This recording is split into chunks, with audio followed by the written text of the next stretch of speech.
13º vídeo da leitura da Bíblia, 10º vídeo da introdução particular aos livros do Antigo Testamento e 4º vídeo dos livros históricos, falando agora dos livros de Samuel. Os dois livros de Samuel formavam primitivamente uma única obra. Ignora-se quem foi seu autor, e a redação final deve ser posterior ao ano de 622 a.C. O autor serviu-se, sem dúvida, de tradições orais que se estenderam desde o fim da época dos juízes até a do segundo rei dos israelitas, Davi, portanto, por cerca de 100 anos. O assunto dessa narração histórica pode ser assim resumido: a crise em Israel e o estabelecimento e o caráter sacro da dinastia de Davi. Essas narrações são denominadas por dois grandes cultos brilhantes, apesar de seus lados sombrios, Samuel e Davi. Num segundo plano aparece a fisionomia pálida e indecisa de Saul, que fracassou na execução de uma grave missão e foi reprovado formalmente por sua desobediência. Samuel, eleito pelo povo durante um período de decadência política e religiosa, juiz e profeta ao mesmo tempo, representava o antigo conceito de Deus, único chefe e guia de seu povo. É o que se chama teocracia. Só depois de penosa hesitação e de longa resistência é que ele se resignou a conceder ao povo um rei. Esse primeiro reinado não foi feliz.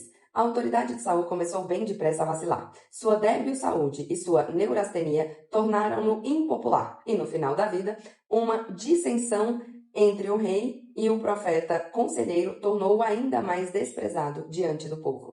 Mas o jovem Davi, pelos seus feitos guerreiros, foi conquistando sempre maior celebridade e o favor do povo. Consagrado rei em lugar de Saul, reinou primeiros 7 anos em Hebrom, sobre a tribo de Judá, e mais tarde em Jerusalém, sobre as 12 tribos, fazendo de Israel um verdadeiro reino. Seus últimos anos foram entenebrecidos por revoltas e guerras civis. Entretanto, esse rei, apesar de suas faltas, fiel à observância da vontade divina, tornou-se o condutor de seu povo conforme o coração de Deus, um predecessor do Messias Jesus, o qual foi, de um modo único, o guia, o rei e o salvador da humanidade. Pode-se hesitar em fazer uma escolha entre as magníficas narrativas dos livros de Samuel, talvez as mais tocantes da história da Bíblia, de toda a Bíblia. Encontramos aí trechos lindíssimos sobre a obediência a Deus por parte de Samuel e Eli, no capítulo 1 a 4, sobre a desobediência de Saul, nos capítulos 13 a 15, sobre os começos dos mistérios proféticos, 3 a 12, sobre a admirável amizade que unia Davi e Jonatas, no segundo livro de Samuel, capítulo 1, sobre a queda e o arrependimento de Davi, no segundo livro de Samuel, capítulos 11 e 12. Lemos aí as célebres narrações do combate de Davi com o gigante Golias, a proscrição de Davi por Saul, o reino de Davi, o crime e o arrependimento desse rei, e, por fim, as revoltas de Absalão e de Seba. Momento de aprendizagem advindo da palavra de Deus. Teocracia é um sistema de governo em que o poder político se encontra fundamentos no poder religioso, pela encarnação da divindade no governante. Um governo que opera sobre o argumento de que as suas ordens são divinas. No sentido bíblico, é descrever a realidade do governo de Deus sobre todas as coisas. Como diz em Mateus, capítulo 28, versículo 18. Mas Jesus, aproximando-lhe, lhes disse: toda a autoridade me foi dada, no céu e na terra. Neurastenia, perda geral do interesse, estado de inatividade ou fadiga extrema que atinge tanto a área física quanto a intelectual, associado especialmente a quadros hipocondríacos e histéricos.